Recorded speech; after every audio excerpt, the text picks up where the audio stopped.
This is Maasai Mau Forest, which forms the southern part of Mau Forest Complex, Kenya's largest closed canopy forest area.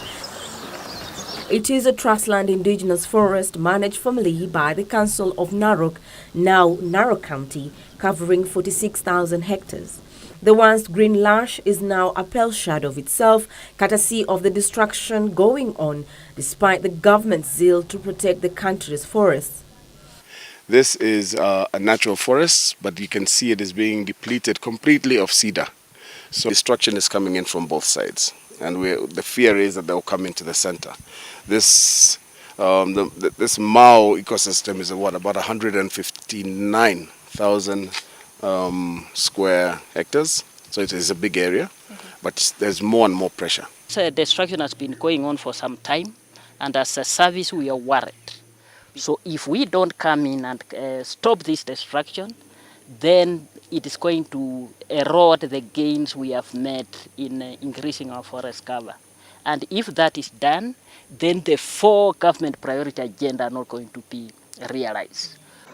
Flock of sheep and herd of cattle is what greets you as you make your way towards forest land along the Ewasonyi River. The owners herding them sitting and watching as if nothing is wrong. There is a massive destruction within the forest where at least 300 acres of land was recently cleared to make way for farming. The destruction you're seeing is coming from people who have settled close by. And even in the area they're settled, it is actually forest land. There is a river, and on this side of the river you're finding more trees, but actually even that side is forest. But for now we are concentrating on the forest that remains, and also getting people outside a certain area.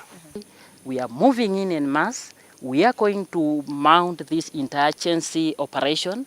Kenya Forest Service is going to send in more than 100 rangers. We are also getting support from the county government. We are getting support from Kenya Wildlife Services. We are getting support from GSU and the police and all that. This destruction must stop. The destruction of rare indigenous cedar tree is evident, and loggers seem to care less. If you look around this area, I mean, there's a lot of wood you see all over the place, but it's about 5 trees, but you can see the canopy has opened up completely. Logging that has stopped, but now the biggest problem is cedar. My request is that we ban cedar totally. I've been talking about it now for a year and a half. I believe that if we ban cedar, we will also it will cut down the costs, because it is cedar that is the biggest problem in all our indigenous forests. A visit by KFS chairperson Peter Kinyua and its acting director Margaret Kalenda admitted that over 200 households have encroached into the land and clearing the forest for farming. I think there are people coming in. I just don't want to get into that politics, but the people who traditionally lived around here in this forest were hunter-gatherers.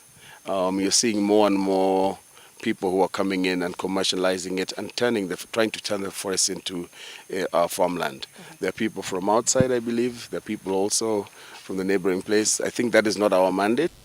According to KFS, charcoal burning is also rampant in the forest. Huge caravans of donkeys leave the forest every day with poles and timber from cedar tree. Illegal logging has been ongoing in this expansive complex since March this year, with residents teeming with loggers. An eviction on those who have encroached on the land is expected to kick off Monday, with KFS warning that there will be no negotiations on the matter. These are some of the scenes that characterize part of Maasai Mau wanton destruction that is currently ongoing. It is estimated approximately 200 households are living in this forest, and they are perpetrating this particular destruction. Reporting for KBC Channel 1 from Maasai Mau Forest, I'm Linus Moshigadi.